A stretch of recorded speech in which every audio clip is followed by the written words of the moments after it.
ക്ലാസ്സിലേക്ക് വീണ്ടും സ്വാഗതം. ഇന്ന് നമ്മളിവിടെ ദൂസരിയുടെ ക്ലാസ് ആണ് തുടങ്ങുന്നത്. അപ്പൊ നമ്മള് ആദ്യമായിട്ട് ഹിന്ദി പാഠമാല ഭാഗ് 3യുടെ ക്ലാസ് ആദ്യത്തെ പാഠമാണ് നമ്മളിവിടെ ഇന്ന് സ്റ്റാർട്ട് ചെയ്യുന്നത്. ആദ്യത്തെ ലെസന്റെ പേരെന്ന് പറയുന്നത് ഖുഷ്ബു എന്നാണ് പാഠത്തിന്റെ പേര്.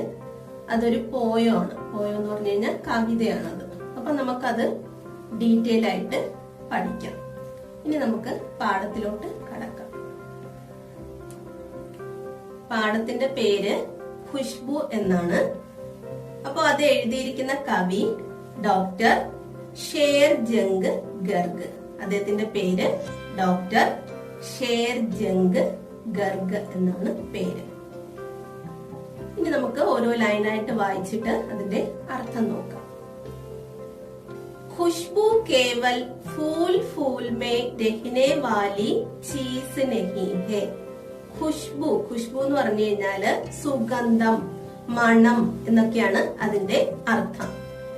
കേവൽ ഫൂൽ മേ അതായത് മണം അല്ലെങ്കിൽ സുഗന്ധം പൂക്കളിൽ മാത്രം ഒതുങ്ങി നിൽക്കുന്ന ഒന്നല്ല. ഇവിടത്തെ ലൈൻ ബൈ അർത്ഥം പറയുകയാണെങ്കിൽ രഹിനെ വാലി ചീസ് എന്ന് പറഞ്ഞു കഴിഞ്ഞാല് അതായത് അതിലുള്ള സാധനമല്ല എന്നാണ് ഇവിടെ അർത്ഥം. പക്ഷെ കവിതയായിട്ട് നമ്മൾ പറയുമ്പോൾ പറയേണ്ടത് Khushbu Kewal Phool may രഹിനെ Valley cheese നഹി, അതായത് സുഗന്ധം പൂക്കളിൽ മാത്രം ഒതുങ്ങി നിൽക്കുന്ന ഒന്നല്ല.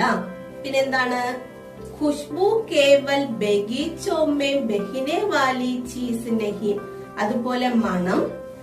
ബഗീച്ച എന്ന് പറഞ്ഞാൽ എന്താണ്? പൂന്തോട്ടം. ബഹിനെ വാലി എന്ന് പറഞ്ഞാൽ ഒഴുകുക എന്നാണ് അർത്ഥം.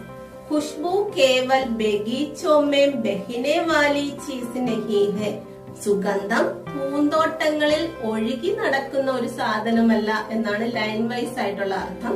ഇവിടെ നമ്മൾ മനസ്സിലാക്കേണ്ടത് മണം പൂന്തോട്ടങ്ങളിൽ മാത്രം ഒഴുകി നടക്കുന്ന ഒന്നല്ല. പിന്നെന്താണ്? ആ 4 വരി ഞാൻ ഒന്നും കൂടെ പറയാം.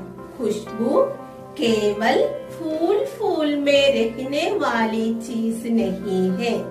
खुशबू केवल बगीचों में बहने वाली चीज नहीं है.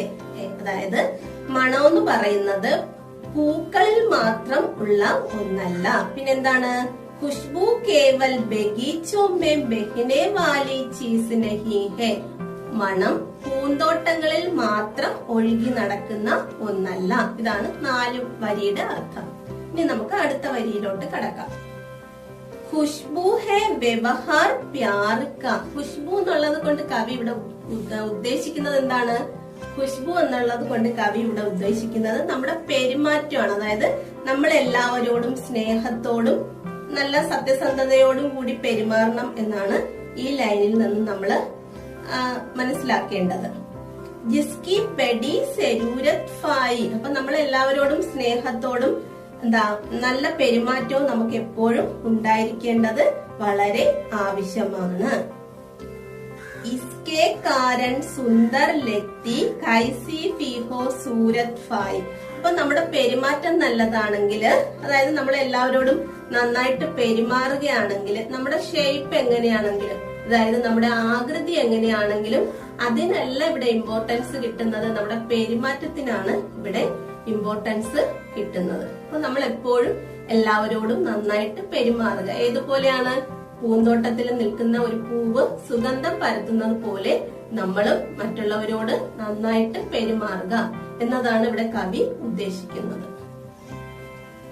നമുക്കിനി 8 ലൈനും ഒന്ന് വ്യക്തതയോടെ എങ്ങനെ വായിക്കാമെന്ന് നോക്കാം. ഞാൻ വായിക്കാം, അപ്പൊ നിങ്ങൾക്ക് കുറച്ചും കൂടെ എളുപ്പത്തിൽ വായിക്കാൻ പറ്റും. നമുക്കിനി വായിക്കാം.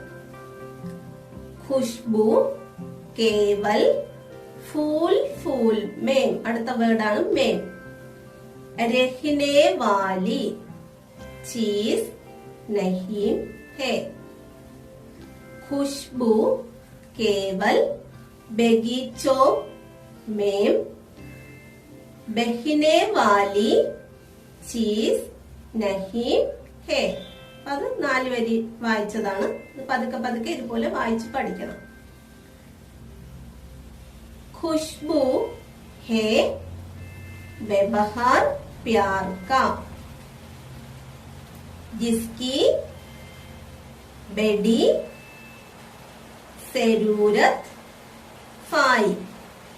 ജായുടെ അടിയിൽ നമ്മൾ കുത്തിടുമ്പോ അത് സായ് എന്നാണ് പ്രൊനൗൺസ് ചെയ്യേണ്ടത്. സെരൂരത്ത് ഫായി.